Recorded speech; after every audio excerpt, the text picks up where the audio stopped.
Hello students, once again welcome to my channel. और जरा जैसा मेरा रिक्वेस्ट रहता है, एक बार फिर से आपसे रिक्वेस्ट है कि प्लेलिस्ट में ज़रूर जाएंगे और अपना जो सब्जेक्ट रिलेटेड क्वेश्चन है आप उसको देख सकते हैं। ये चैप्टर एक्चुअली आपको 7 क्लास का मैं एक चैप्टर लिया हूँ, लेकिन मिक्सअप करके मैं बना रहा हूँ। और ये चैप्टर ये जो आपका सब्जेक्ट रिलेटेड ये जो है, ये सारा सभी क्लासों के लिए आपका बेसिक ये काम आएगा, आप इसको जान लें। तो देखिए, chapter lines, angles and parallel lines के बारे में बात करेंगे हम लोग। तो सबसे पहले हम लोग देखते हैं कि लाइन्स क्या है। तो आप लाइन्स के लिए जानते हैं कि जब बहुत सारे डॉट्स को हम लोग मिलाते हैं तो उस तरह से क्या होता है, एक सीधा एक स्ट्रेट हमको एक मिलता है, जिसको हम लोग क्या बोलेंगे, that is called the line. और चूंकि वो लाइन है, वो एंडलेस पॉइंट है, वो कहीं भी वो जाकर के एंड नहीं हुआ, और यदि एंड हो रहा है तो वो लाइन सेगमेंट कहलाता है। अब यहाँ पर मान लीजिए इस तरह की एक लाइन सेगमेंट है। तो यदि कोई एक पॉइंट है, सपोज करिए यहाँ पे बी, अब इस जगह से हम लोग क्या कर रहे हैं, इस जगह से सपोज करिए एक हमारा लाइन इस तरह से जा रहा है ए की ओर, एक जा रहा है हमारा सी की ओर। तो इस स्थिति में ये जो बी पॉइंट है इसको वर्टेक्स कहा जाता है। और जब बहुत सारे वर्टेक्स की बात करेंगे, वर्टिसेस कहते हैं उसको प्लुरल में। तो इस तरह ये दोनों के बीच में यदि देखेंगे तो ये एक एंगल बनता है। तो ये एंगल जब होगा, इसका नेमिंग जब करेंगे, इसको ए बी सी लिखेंगे एंगल, या फिर आप लिखेंगे सी बी ए एंगल लिखेंगे। क्योंकि जो एंगल बी में है बीच में, वो बीच में रहेगा, यहाँ पर भी और यहाँ पर भी, वो बीच में आपको लिखना है। अब हम लोग बात करते हैं एक सप्लीमेंट्री एंगल्स के बारे में। तो जैसे कोई भी दो एंगल्स है आपका, और दोनों एंगल का यदि सम अपना 180 आता है, तब आप बोलेंगे कि यह वो दोनों सप्लीमेंट्री है। सपोज करिए ए और बी आपके पास दो एंगल्स हैं, ए 60 डिग्री है, बी आपका 120 है, दोनों को ऐड करेंगे कितना आएगा, 180 डिग्री आएगा। तो हम बोलेंगे A and B are supplementary, या फिर बोलेंगे A is the supplementary of B, या फिर B is the supplementary of A. ये आपको एक एग्जाम्पल है। यदि आपको कोई भी क्वेश्चन दे दिया जाए, सब proof that angle A and B are supplementary, तो आप क्या करेंगे, दोनों को ऐड कर देंगे, ऐड करके दिखा देंगे कि 180 आ रहा है। तब आप बोलेंगे since the sum is 180 degree therefore angle A and B are supplementary. ये आपका एक सप्लीमेंट्री एंगल्स हो गया। इसी तरह से बात करते हैं हम लोग कंप्लीमेंट्री एंगल्स की। कंप्लीमेंट्री एंगल्स, मान लिया ए एक एंगल है, बी दूसरा एंगल है, ये दोनों को ऐड करेंगे। दोनों को ऐड करने पर यदि आपका वो 90 डिग्री आता है, तब हम बोलेंगे क्या है, वो दोनों आपस में कंप्लीमेंट्री है। ये दोनों कंप्लीमेंट्री है। ये मान लिया ये आपका 50 डिग्री है, ये आपका 40 डिग्री है, तब दोनों मिला के कितना हो गया, 90 डिग्री आया। Then A and B are called complementary angles. ये आपको ये सिंपल हो गया। अब हम लोग बात करते हैं लाइन सेगमेंट से जो डिफरेंट टाइप को एंगल्स बनते हैं, उसके बारे में बात करते हैं। तो मान लिया कि एक हमारा ये एक पॉइंट है, एक वर्टेक्स है, इससे हम एक लाइन यहाँ ले लिए, एक लाइन हम लोग यहाँ ले लिए, एक लाइन ऐसे भी ले लिए हम लोग। तो इस तरह देखिए, ये बी एक पॉइंट है, मान लिया ये ए की ओर गया हमारा, ये बी की ओर गया, और ये सी है।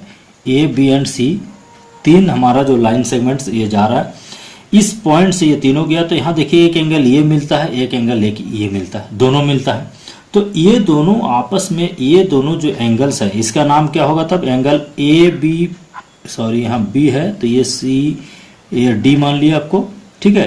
तो एंगल ए बी डी, और या फिर डी बी ए कहलाएगा ये एंगल, और ये एंगल डी बी सी कहलाएगा, या फिर सी बी डी कहलाएगा।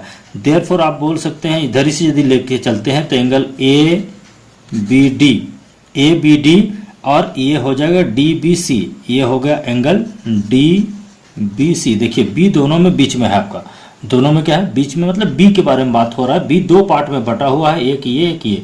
तो ये दोनों एंगल्स आपस में क्या कहलाते हैं, ये जो दोनों एंगल्स है ये एडजेसेंट, कॉमन, यहाँ देखिए कॉमन आर्म है, ये बी डी जो है कॉमन आर्म है।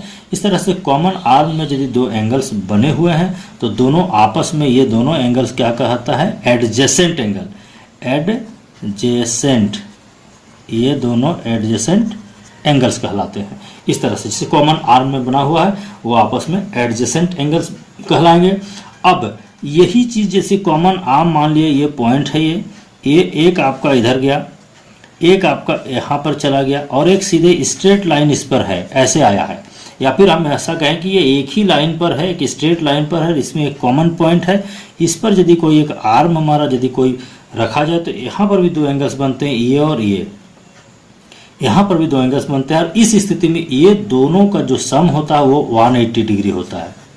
यहाँ पर है 180 डिग्री होता है। इसको लीनियर पेयर कहा जाता है। इसको क्या कहा जाता है, लीनियर पेयर। इसको कहा जाता है लीनियर पेयर ऑफ एंगल्स। एक स्ट्रेट लाइन है, इस स्ट्रेट लाइन पर यदि कोई एक पॉइंट लेते हैं, इस तरह यदि एक आर्म खींच देते हैं, तो ये जो दोनों ये जो एंगल बनता है, ये दोनों का सम जो होता है क्या होता है 180 डिग्री होता है। और इन दोनों को क्या कहा जाता है लीनियर पेयर कहा जाता है।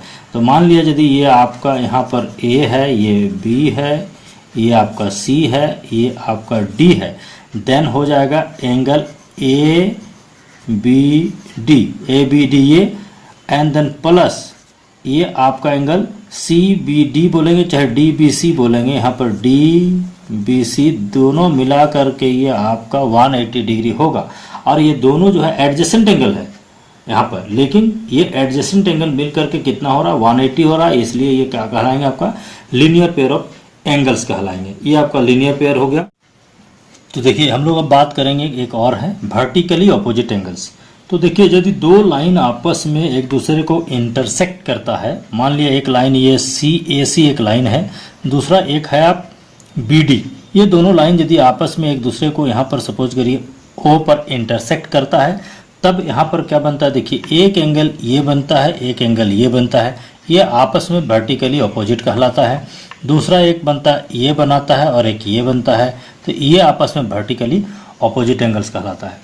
और इसमें एक ये फार्मूला है कि when two lines intersect at a point then the vertically opposite angles are equal.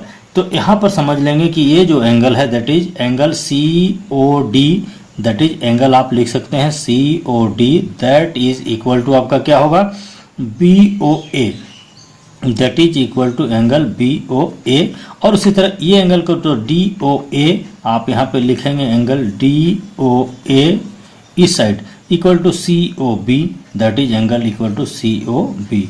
ये कहलाता है vertically opposite angles, vertically opposite angles, और ये आपस में इक्वल होते हैं।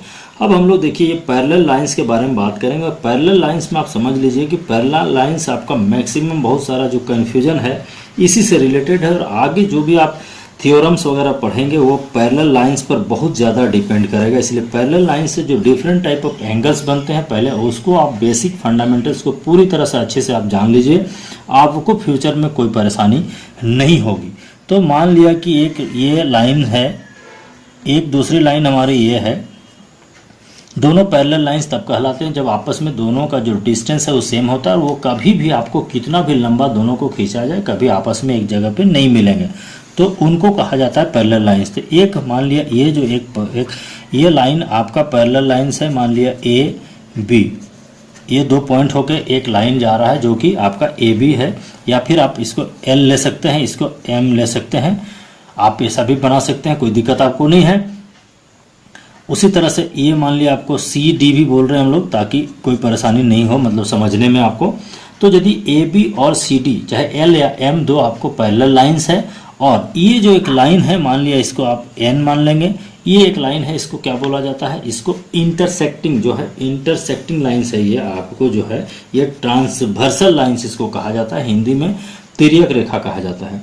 तो देखिए इस तरह पे क्या होता है कि यहाँ पे कुछ आपको एंगल्स बन रहे हैं, आप देख रहे हैं यहाँ पे, यहाँ से यदि हम लोग नेमिंग करते हैं मान लिया जाए इसी जगह से आप लोग शुरू कर सकते हैं, कहीं पे कोई चीज़ कोई दिक्कत नहीं। 1 ये एंगल 2, ये एंगल आपका 3, ये एंगल 4, देन आपको यहाँ पे 5, then it is 6, then it is 7 and then it is 8।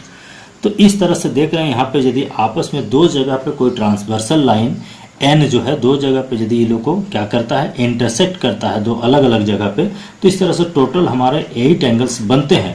तो ये 8 एंगल्स का प्रॉपर्टीज भी जान लीजिए और इसका नेमिंग भी आपस में जान लीजिए किस तरह से इसका होता है। तो पहले देखिए आप जो है यहाँ पे एंगल जो है एंगल 1 ये जो है, और एंगल 5, एंगल 1 देखिए एंगल 1 एंगल 5 यहाँ से एक जगह छोड़ के यहाँ पर आएंगे। फिर उसी तरह से एंगल 4 एंड एंगल 8, ये एंगल 4 एंड एंगल 8, 4 एक छोड़ के यहाँ पे आएगा एक साइड में, इस साइड में फिर आएंगे हम लोग। यहाँ पर आपको देखिए एंगल 2, ये एंगल 2 और उसको छोड़ के यहाँ पे 6, दैट इज एंगल 6। और एक बात देख लीजिए angle 3 and angle 7, angle 3 and angle 7।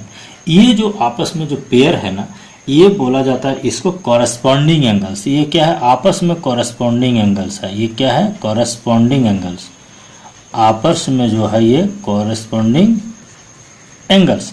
मतलब 1 और 5 आपस में कॉरेस्पॉन्डिंग एंगल है, 4 और 8 आपस में कॉरेस्पॉन्डिंग एंगल है, 2 और 6 आपस में 2 और 6 कॉरेस्पॉन्डिंग है, एंड देन 3 और 7 कॉरेस्पॉन्डिंग है।